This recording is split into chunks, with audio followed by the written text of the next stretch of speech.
Legendary stagecoach driver. Now, if there's anything more legendary than my driving, it's my modesty. I was born in these parts. My parents came here from Ohio, just before California became a state. You see, my father had come out here hoping to strike it rich. His thinking was, like many had thought back east at the time, was that if you come out to California, you stick your shovel into the earth, you'll find gold. Well, my father would find out that that's not how it worked. The one thing that my father and my mother especially knew all about was horse breeding. And they were quite successful.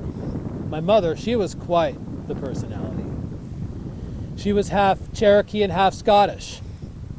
That made for one incredible personality. Now, you want to know something about horses? Yes. You could ask her anything and she would tell you without pausing for thought. She was also called upon quite often to be a translator for the local tribes, especially the Miwoks. And we had a great relationship with the Miwoks. Every summer they would camp out on our ranch to do what they had done for generations, which was hunt and fish. And as far as we were concerned, we were just fine with that. It didn't matter what a piece of paper said.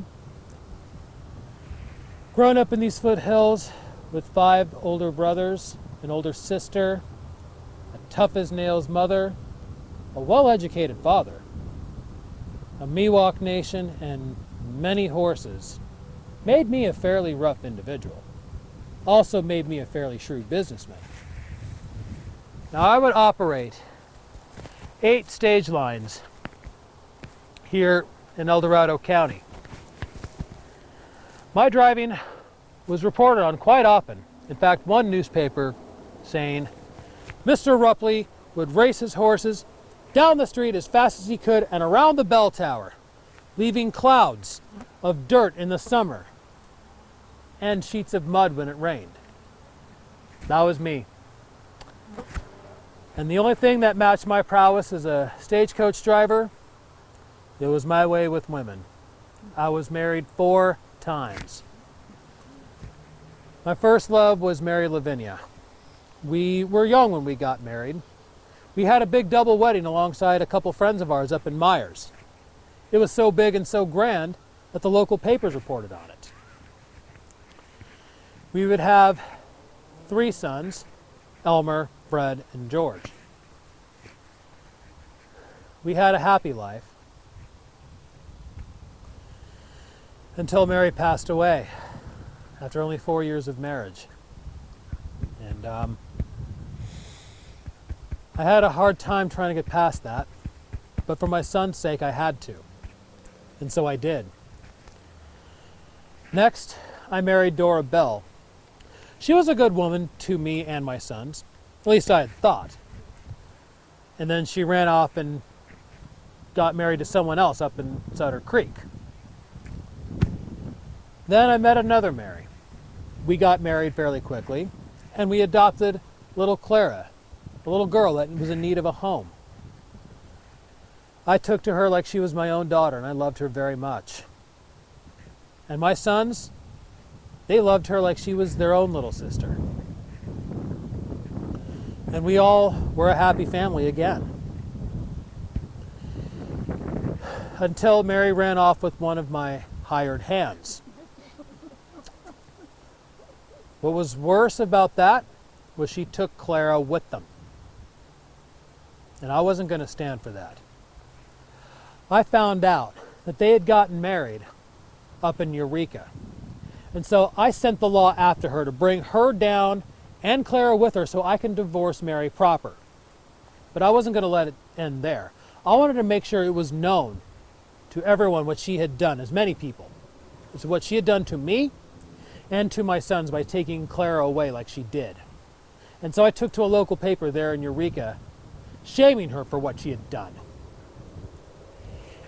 And she wrote back in the letters to the editor section of that paper. And let's just say everyone in Humboldt County that knew how to read knew about our dirty laundry. Good riddance to her, but I got to keep Clara. Next, and lastly, let's say I hit the mother lode, as the saying goes around here. I met Ruthie. We would have 2 children, Genevieve and Joseph. We would have 2 others that we lost in childbirth, but we stayed together until the end of my years. In fact, she outlived me by 1 year. Now, by this time, my sons were now fully grown and helping me operate my businesses. We had 8 stagecoach lines. We also operated a freight business right off of Main Street. And we had a contract with the U.S. Postal Service. We would deliver darn near anything, you name it. And we would go anywhere, to Sacramento, to Carson City, to Tahoe, and Myers, and everywhere else in between. And it didn't matter how perilous those routes were, they were. But we could get it there and get it there on time. Now, folks called me the busiest man in El Dorado County. And I made it look that way, if I'm being honest, because it meant that I didn't have to talk to anybody I didn't want to. But also, if I saw you on the street and I owed you money, I would ride alongside you and say, "Oh, hello there. Say, I owe you some money, don't I? Well, you know, I got some right here in my pocket, but I'm just too busy to give it to you today." And down the road I would go. That is taken directly from a newspaper reporting on me. It worked every time, because at the time of my death, I owed a fair amount of people a fair amount of money. I had a colorful life, I must say. I was a successful businessman, and my prowess as a driver kept my businesses thriving. I was a good father, at least I like to think I was. And if you ask 2 of my wives, a good husband. In 1922, after a short illness, I passed away and I was buried right here in the cemetery. I left behind 1 wife, 3 ex-wives, 5 natural children, an adopted daughter, thriving businesses,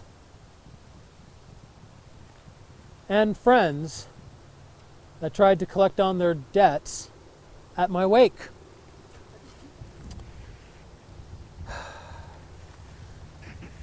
It was definitely full of adventure and color, I must say. Well, folks, thank you all for coming out today. It was wonderful to share all my memories with each and every one of you.